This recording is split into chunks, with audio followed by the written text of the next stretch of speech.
सत्यम news web TV की खबरों में आप सभी दर्शक बंधुओं का बहुत बहुत स्वागत है। सुप्रभात, आदाब, नमस्कार। भदोही जिले की हर छोटी बड़ी फटाफट खबरों को लेकर एक बार फिर हाजिर हूं मैं नसीर कुरैशी। आज रविवार की खबरों में क्या कुछ है, देखिए भदोही जिले की इस बड़ी व अहम खबर के साथ।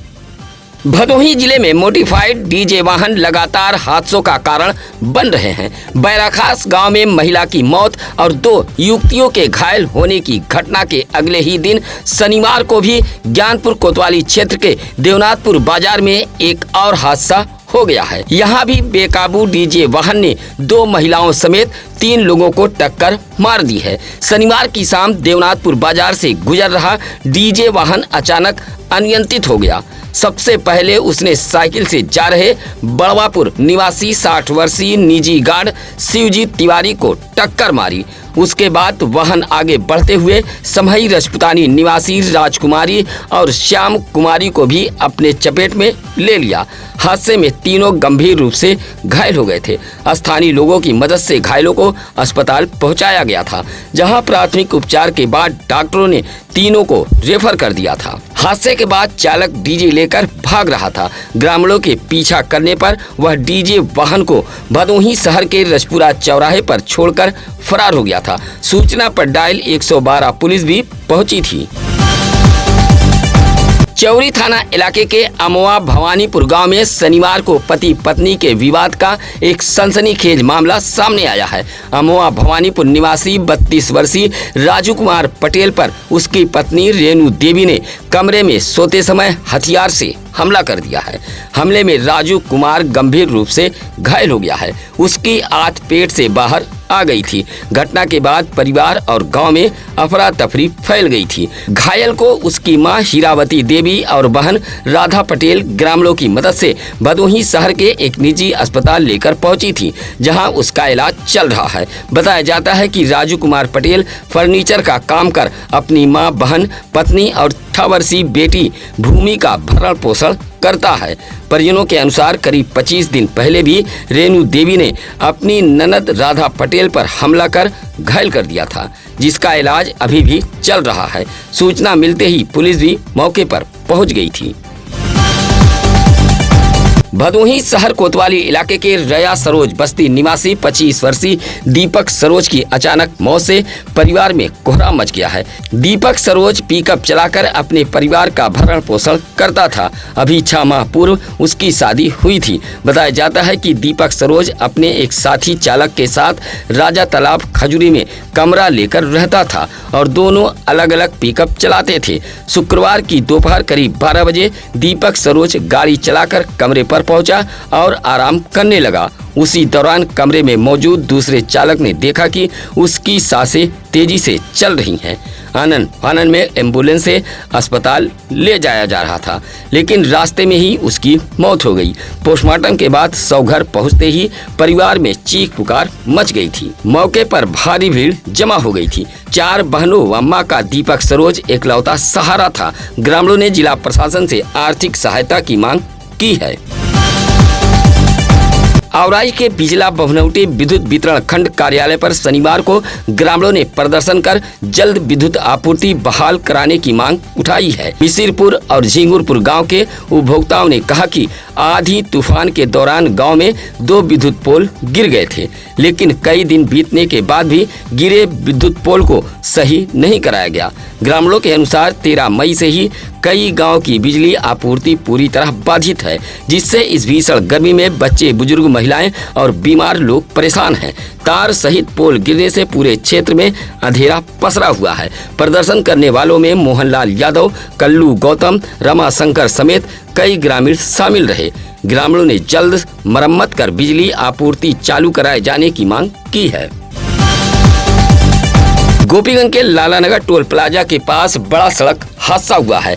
प्रयागराज से वाराणसी जा रही एक ट्रेलर अनियंत्रित होकर सड़क किनारे खड़े ट्रेलर में पीछे से जा घुसी। हादसे में बादा के खमौरा गांव निवासी 42 वर्षीय चालक रामबाबू गंभीर रूप से घायल हो गया है। टक्कर इतनी तेज थी कि चालक ट्रेलर के केबिन में फंस गया था। सूचना पर पहुंची गोपीगंज पुलिस और एनएचआई की टीम ने काफी मशक्कत के बाद उसे बाहर निकाला और उपचार के लिए औराई सामुदायिक स्वास्थ्य केंद्र भेजा था। वहीं सड़क किनारे खड़ी ट्रेलर के चालक और खलासी मौके से फरार हो गए थे। स्थानीय लोगों ने बताया कि टोल प्लाजा के आसपास भारी वाहन खड़े होने से आए दिन हादसे हो रहे हैं। स्थानीय लोगों ने अवैध पार्किंग पर रोक लगाए जाने की मांग की है। राष्ट्रीय पात्रता परीक्षा नीट पेपर लीक मामले को लेकर शनिवार को भदोही के नई बाजार स्वामी विवेकानंद चौराहे पर एनएसयूआई के कार्यकर्ताओं ने केंद्रीय शिक्षा मंत्री धर्मेंद्र प्रधान और नेशनल टेस्टिंग एजेंसी एनटीए के खिलाफ जोरदार प्रदर्शन किया है। कार्यकर्ताओं ने पुतला दहन कर सरकार के खिलाफ आक्रोश जताया था। प्रदर्शन का नेतृत्व एनएसयूआई के भदोही जिला अध्यक्ष शक्ति मिश्रा कर रहे थे। जिलाध्यक्ष ने कहा कि लगातार हो रहे पेपर लीक से लाखों छात्रों का भविष्य प्रभावित हो रहा है। इसी तरह विशाल गौतम ने कहा कि छात्र अब अन्याय के खिलाफ खुलकर आवाज उठाएंगे। प्रदर्शन के दौरान प्रशासन तो सतर्क रहा, लेकिन कार्यकर्ताओं ने पुतला दहन कर विरोध दर्ज कराया है। इस मौके पर अनीस शेख, अयान अंसारी, साद अनवर, अखिलेश आदि मौजूद रहे। चौरी के अनेकपुर निवासी राधा कृष्ण ने जिले के आला अधिकारियों को शिकायती पत्र देकर राजस्व निरीक्षक लाल बहादुर पर गंभीर आरोप लगाए हैं। पीड़ित का कहना है कि वह साखातेदार भूमिधर है और संबंधित जमीन पर उसका कब्जा भी है। सभी काश्तकार पैमाइश कराने के लिए सहमत हैं तथा शासनादेश के अनुसार सीमांकन शुल्क भी तहसील भदोही में जमा कर दिया गया है। इसके बावजूद कानूनगो द्वारा पैमाइश के बदले 20,000 रुपए रिश्वत मांगी जा रही है। आरोप है कि पैसा न देने पर पैमाइश नहीं कराई जा रही है। राधा कृष्ण ने बताया कि वह लंबे समय से अधिकारियों के चक्कर लगा रहा है और मुख्यमंत्री पोर्टल पर भी शिकायत दर्ज करा चुका है। चेतावनी दी है कि कार्रवाई न होने पर मुख्यमंत्री कार्यालय पहुंचकर शिकायत करेगा। सती सावित्री व्रत को लेकर शनिवार को भदोही जिले के गंगा घाटों पर श्रद्धा और आस्था का अद्भुत नजारा देखने को मिला है। भोर होते ही सुहागिन महिलाओं की भारी भीड़ गंगा घाटों पर पहुंचने लगी थी। महिलाओं ने गंगा स्नान कर पति की लंबी उम्र, परिवार की सुख समृद्धि और अखंड सौभाग्य की कामना की है। कोयरौना सीतामढ़ी क्षेत्र के नारेपार महर्षि वाल्मीकि गंगा घाट पर सबसे अधिक भीड़ देखने को मिली है। यहाँ महिलाओं ने विधि विधान से मां गंगा की पूजा अर्चना कर आस्था की डुबकी भी लगाई थी। इसके बाद व्रती महिलाओं ने वट वृक्ष के नीचे बैठकर सती सावित्री की कथा सुनी और वट वृक्ष की परिक्रमा करते हुए धागा बांधा था। घाट परिसर सावित्री माता की जय और धार्मिक गीतों से गूंजता रहा। जिले के विभिन्न मंदिरों में भी महिलाओं की भारी भीड़ देखी गई। भदोही महोत्सव सोसाइटी की ओर से आयोजित 3 दिवसीय महोत्सव के तहत शनिवार को हाफ मैराथन प्रतियोगिता का आयोजन किया गया था। भदोही शहर के इंदिरा मिल अभियनपुर मैदान से शुरू हुआ यह हाफ मैराथन गोपीगंज के संदीप पैलेस तक आयोजित किया गया था। प्रतियोगिता में बड़ी संख्या में धावकों ने हिस्सा लेकर बड़े ही उत्साह के साथ दौड़ पूरी की थी। समापन अवसर पर मुख्य अतिथि के रूप में पहुंचे अपर पुलिस अधीक्षक शुभम अग्रवाल ने विजेताओं को स्मृति चिन्ह और नगद पुरस्कार देकर सम्मानित किया है। उन्होंने खिलाड़ियों का उत्साहवर्धन करते हुए कहा कि खेल कूद से युवाओं में अनुशासन और आत्मविश्वास बढ़ता है। आयोजन के दौरान मौजूद लोगों ने धावकों की हौसला अफजाई की। हाफ मैराथन को लेकर खिलाड़ियों और युवाओं में खासा उत्साह देखने को मिला था। इस मौके पर सोसाइटी के कृष्णा मिश्रा, डॉक्टर AK गुप्ता, जाबिर बाबू अंसारी आदि मौजूद रहे। औराई के हाईवे पर शनिवार की सुबह बड़ा हादसा हो गया था। माधो सिंह बुआजी इनारा के पास हाईवे की सफाई कर रहे सफाई कर्मियों को तेज रफ्तार ट्रक ने पीछे से टक्कर मार दी। हादसे में कछवा निवासी राजेश राजकुमार तथा भदोही निवासी शोभनाथ घायल हो गए थे। टक्कर इतनी जोरदार थी कि सफाई कर्मियों की ट्रैक्टर ट्राली भी पलटकर सड़क पर बिखर गई थी। हादसे के बाद मौके पर अफरा तफरी फैल गई थी। बताया जाता है कि आधा दर्जन से अधिक सफाई कर्मी हाईवे की सफाई में लगे थे। तभी वाराणसी से प्रयागराज की ओर जा रहे ट्रक ने पीछे से ट्रैक्टर में टक्कर मार दी, जिससे ट्रैक्टर के इर्द गिर्द खड़े सफाई कर्मचारी घायल हो गए थे। दुर्घटना के बाद चालक मौके पर ट्रक छोड़कर फरार हो गया था। सूचना पर पहुंची NHI की एम्बुलेंस ने घायलों को सामुदायिक स्वास्थ्य केंद्र गोपीगंज में भर्ती कराया था। गाजियाबाद में हुए सड़क हादसे में ऊंच के एक युवक की मौत हो गई है। जब युवक के गांव पहुंचा तो मातम पसर गया था। ऊंच के भैरोपुर चौरा कला निवासी राकेश उर्फ भोला मिश्रा के 37 वर्षीय पुत्र रोहित कुमार मिश्रा गाजियाबाद की एक कंपनी में सेल्समैन के पद पर कार्यरत थे। वह पत्नी और बच्चों के साथ वहीं अपने मकान में रहते थे। बताया जाता है कि 14 मई की रात 8 बजे कंपनी से बाइक लेकर घर अपने गाजियाबाद वाले घर पर लौट रहे थे, जहां न्यू बस स्टैंड के पास टर्निंग पॉइंट पर किसी अज्ञात वाहन ने उनकी बाइक में टक्कर मार दी। हादसे में गंभीर रूप से घायल रोहित कुमार मिश्रा की मौके पर ही मौत हो गई। पोस्टमार्टम के बाद जब शव गांव पहुंचा तो परिवार में कोहराम मच गया था। माता पिता पत्नी भाई और बच्चों का रो रो कर बुरा हाल है। रोहित कुमार मिश्रा 5 भाइयों में सबसे बड़े थे। ज्ञानपुर के अजयपुर इलाके में ऊसर एवं खेलकूद की भूमि पर अवैध निर्माण कब्जे का मामला सामने आया है। शनिवार को अजयपुर निवासी विनय उपाध्याय ने जिलाधिकारी कार्यालय पहुंचकर शिकायती पत्र सौंपते हुए कार्रवाई की मांग की है। उन्होंने आरोप लगाया है कि गाटा संख्या 1638 व 1644 की आराजी भूमि पर माननीय उच्च न्यायालय से स्थगन आदेश होने के बावजूद भी पंकज बर्नवाल और अजीत बर्नवाल द्वारा अवैध निर्माण कराया जा रहा है। शिकायतकर्ता के अनुसार संबंधित भूमि ऊसर एवं खेलकूद मैदान के लिए सुरक्षित है, फिर भी कब्जे का प्रयास जारी है। विनय उपाध्याय ने जिलाधिकारी से सरकारी भूमि पर हो रहे अवैध कब्जे को तत्काल रुकवाने और मामले की निष्पक्ष जांच कर कार्रवाई किए जाने की मांग की है।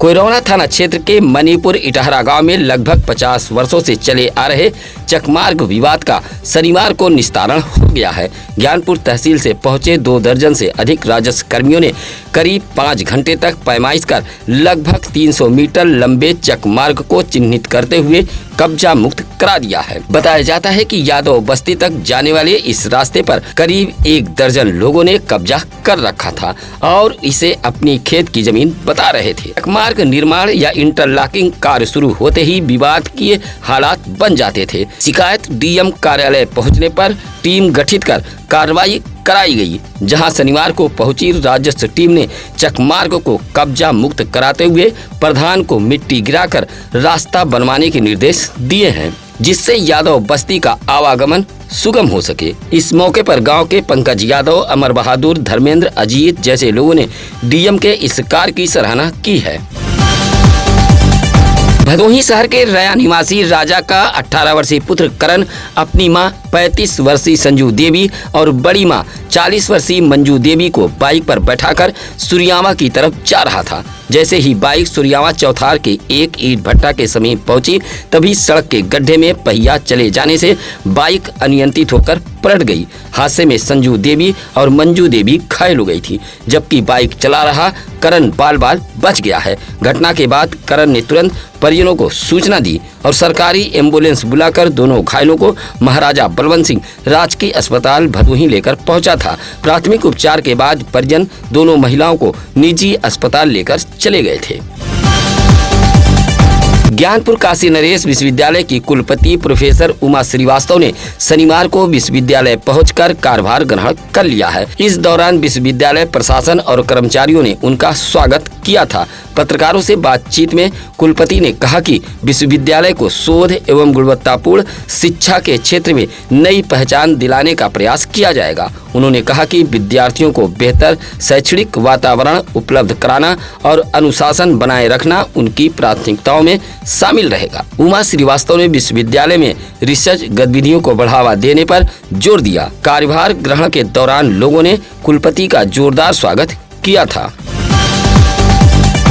ज्ञानपुर तहसील इलाके के पूरे नगरी निवासी राम प्रसाद ने तहसील दिवस में शिकायती पत्र देकर भूमधरी जमीन पर जबरन कब्जा किए जाने का आरोप लगाया है। शिकायतकर्ता ने बताया कि संबंधित भूमि का मामला न्यायालय में विचाराधीन है। इसके बावजूद भी कुछ लोगों द्वारा जबरन कब्जा करने का प्रयास किया जा रहा है। राम प्रसाद ने आरोप लगाया कि विवादित भूमि पर लगातार दबाव बनाकर कब्जा करने की कोशिश की जा रही है। पीड़ित राम प्रसाद ने ज्ञानपुर तहसील प्रशासन से मामले की निष्पक्ष जांच कर कार्रवाई करने व न्याय दिलाने की मांग की है। शिकायत के बाद प्रशासनिक अधिकारियों ने जांच का भरोसा दिया है। उस थाना इलाके के हाईवे पर सूफी नगर हनुमान मंदिर के सामने एक सड़क हादसे में राहगीर की मौत हो गई है।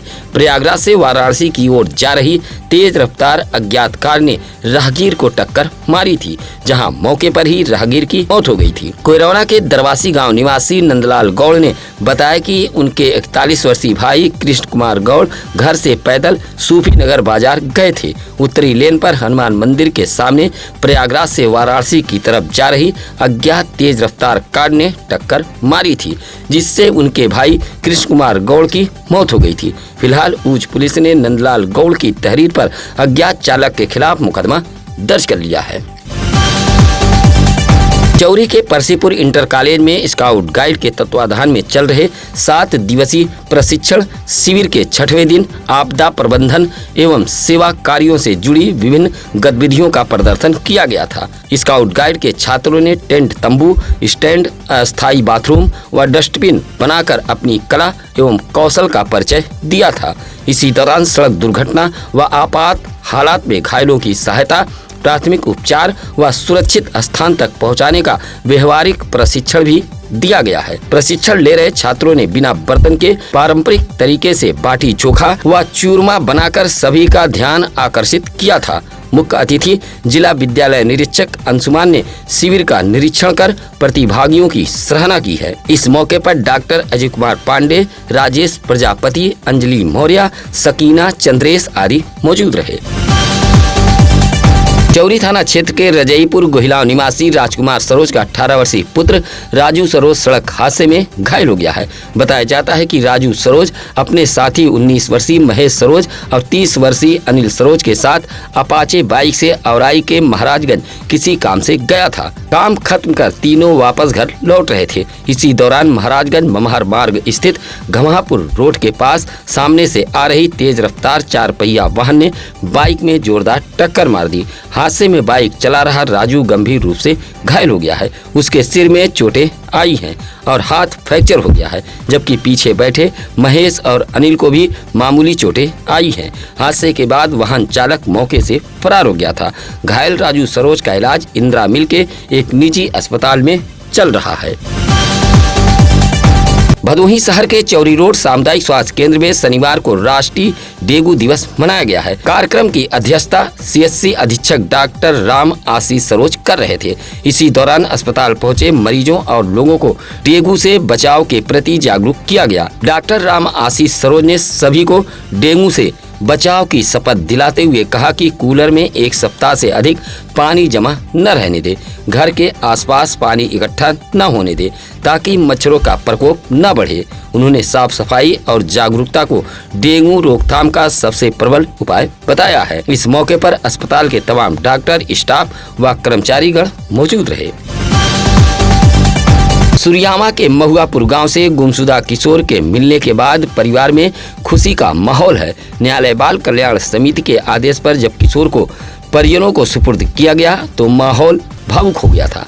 सुरियामा के महुआपुर निवासी महेंद्र उपाध्याय का 16 वर्षीय बेटा घर से नाराज होकर मुंबई चला गया था। काफी तलाश के बाद उसका पता नहीं चलने पर परिजनों ने सुरियामा कोतवाली में गुमशुदगी दर्ज कराई थी। पुलिस की सक्रियता से किशोर को मुंबई से बरामद किया गया। शनिवार को सुरियामा कोतवाली के उप निरीक्षक कमलेश कुमार किशोर को लेकर न्यायालय बाल कल्याण समिति पहुंचे थे, जहां समिति के अध्यक्ष पीसी उपाध्याय ने काउंसलिंग और अभिभावकों के दस्तावेजों की जांच के बाद किशोर को उसके परिजनों को सुपुर्द करने का आदेश दिया था। भदोही जिले के तीनों तहसीलों पर शनिवार को संपूर्ण समाधान दिवस का आयोजन किया गया था। औराई तहसील में मंडलायुक्त विंध्याचल मंडल राजेश प्रकाश व पुलिस महानिरीक्षक आरपी सिंह ने फरियादियों की समस्याएं सुनी थी। इसी तरह तहसील भदोही में एसडीएम अरुण गिरी, सीओ अशोक कुमार मिश्र व ज्ञानपुर में सीडीओ बाल गोविंद शुक्ला, तहसीलदार संजय कुमार ने फरियाद सुनी है। तहसील दिवस में बाल विकास, आयुष्मान कार्ड, समाज कल्याण, महिला कल्याण, राजस्व विभाग के जागरूकता कैंप भी लगाए गए थे। और आई तहसील में पहुंचे 32 शिकायतों में से 6 का मौके पर ही निस्तारण किया गया था। वहीं भदोही में 36 में से 6 व ज्ञानपुर तहसील में 47 शिकायतों में से मात्र 6 मामलों का मौके पर समाधान हो पाया था। वहीं मंडलायुक्त ने लंबित मुकदमों का गुणवत्तापूर्ण निस्तारण करने का निर्देश दिया है। आईजी आरपी सिंह ने राजस्व विवादों में संयुक्त टीम बनाकर 1 सप्ताह के भीतर कार्रवाई करने के निर्देश दिए हैं। आप देख रहे थे सत्यम न्यूज वेब टीवी। आपके क्षेत्र में अगर कोई सामाजिक, सांस्कृतिक, धार्मिक या खेल कूद से जुड़ी हो कोई खबर, तो इसकी जानकारी भी आप हमें भेज सकते हैं। इसके अलावा बच्चों के जन्मदिन, सम्मान समारोह, प्रतिभाशाली छात्र छात्राओं की उपलब्धियां और सामाजिक कार्यों को भी सत्यम न्यूज के मंच पर जगह मिलेगी। सत्यम न्यूज का प्रयास है कि हर आम नागरिक की बात प्रशासन और जनता तक पहुंचे। इसी के साथ अब नसीर कुरैशी को दीजिए इजाजत। नमस्कार, आदाब, धन्यवाद। ताज़ा खबरों के लिए सत्यम न्यूज को सब्सक्राइब करें